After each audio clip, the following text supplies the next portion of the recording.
Hello everyone! I'm AYANA, a Vtuber. Today I'll explain how to create animation. Let's begin! Let's start! First, change the color of the cube from red to green. The change will be completed in 60 frames. Expand the timeline window for easy viewing. Click the cube displayed on the screen. Click the white part of base color in material properties. A screen where you can select e-color opens, so click the red part to change the color. Make sure that the frame position is 1. Place the mouse pointer on the part where the color of base color has changed and right-click. Click Insert Keyframe. Confirm that the keyframe is displayed in the frame of 1. Change the position of the frame to 60. Click the red part of base color in material properties. A screen where you can select e-color opens, so click the green part.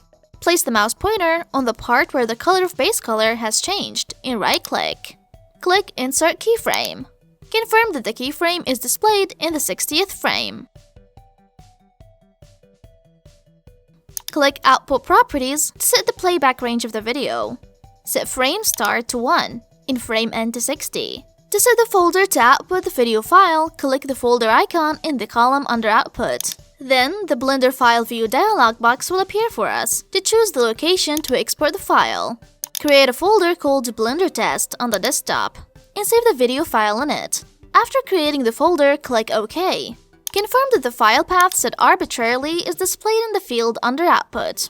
When you want to change the format of the output file, select File Format. Here, I'll choose FFmpeg video format. Next, set the camera side. Press 0 on the numeric keypad to move the object to the center of the camera. Press the spacebar on your keyboard to run it, and the video preview will play repeatedly. Next, let's render a video file. Click the Render tab in the menu bar at the top of the screen, and then click Render Animation. Then a screen called Blender Render will open, and the video file output will start. This screen does not close automatically, so close the window when the frame at the top right of the screen reaches 60. Finally, check if the video file is saved in the set destination. Next, after enlarging the cube, try returning it to its original size. Do the same for 60 frames to complete the change. Click on the cube to select it. Make sure that the frame position is 1.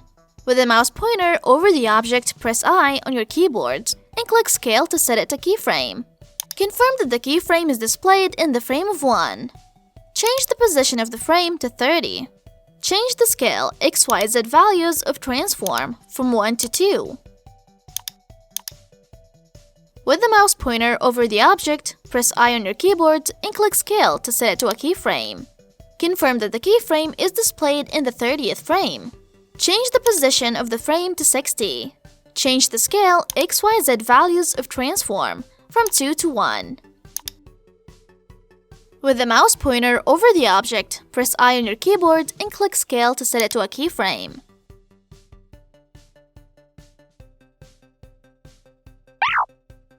Next, reduce the cube and then restore it to its original size. Do the same for 60 frames to complete the change. At frame 1, press I and click on Scale to set the keyframe for it. Change the position of the frame to 30. Change the scale XYZ values of transform from 1 to 0.5. With the mouse pointer over the object, press I on your keyboard and click Scale to set it to a keyframe. Change the position of the frame to 60. Change the scale XYZ values of transform from 0.5 to 1. Press I on your keyboard and click Scale to place the keyframe at frame 60.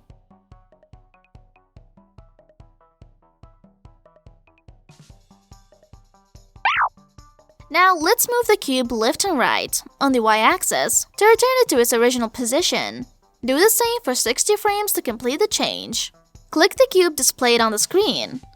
At frame 1, press I and click the location to place the keyframe. We will see that the keyframe is placed on frame number 1 like this.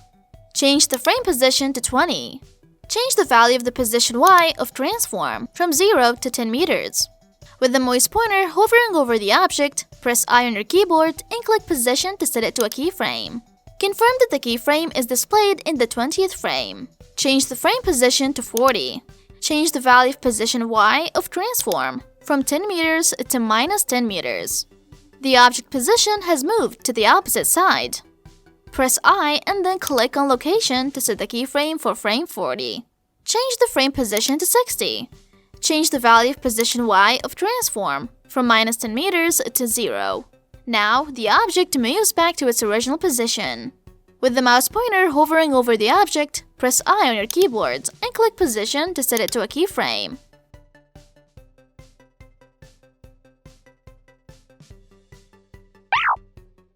Next, I'll try to move up and down the object. Select the object, and at frame 1, press I on your keyboard and click Location to set the keyframe. Confirm that the keyframe is displayed in the frame of 1. Change the frame position to 20. Change the value of position Z of transform from 0 to 10 meters. Press I on your keyboard and then click on Location to set the keyframe for frame 20. Change the frame position to 40. Change the value of position Z of transform from 10 meters to -10 meters. Press I on your keyboard and then click on Location to set the keyframe for frame 40. Change the frame position to 60. Change the value of position Z of transform from -10 meters to 0. Press I on your keyboard and then click on Location to set the keyframe for frame 60.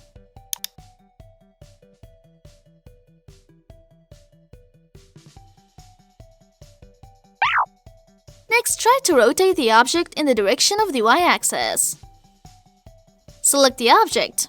Press I and then click on Rotation to place the keyframe on frame 1.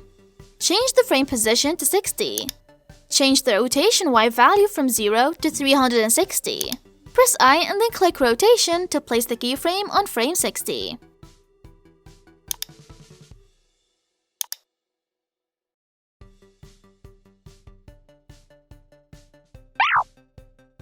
When all movements are combined, the animation looks like this. All animations are completed in 120 frames. This is the end of the lecture on how to create animation. How is everyone doing? Did you understand today's lecture? If you found today's lecture useful, please subscribe. If you have any requests, please let us know in the comments below. See you again in the next lecture. See you soon. Bye.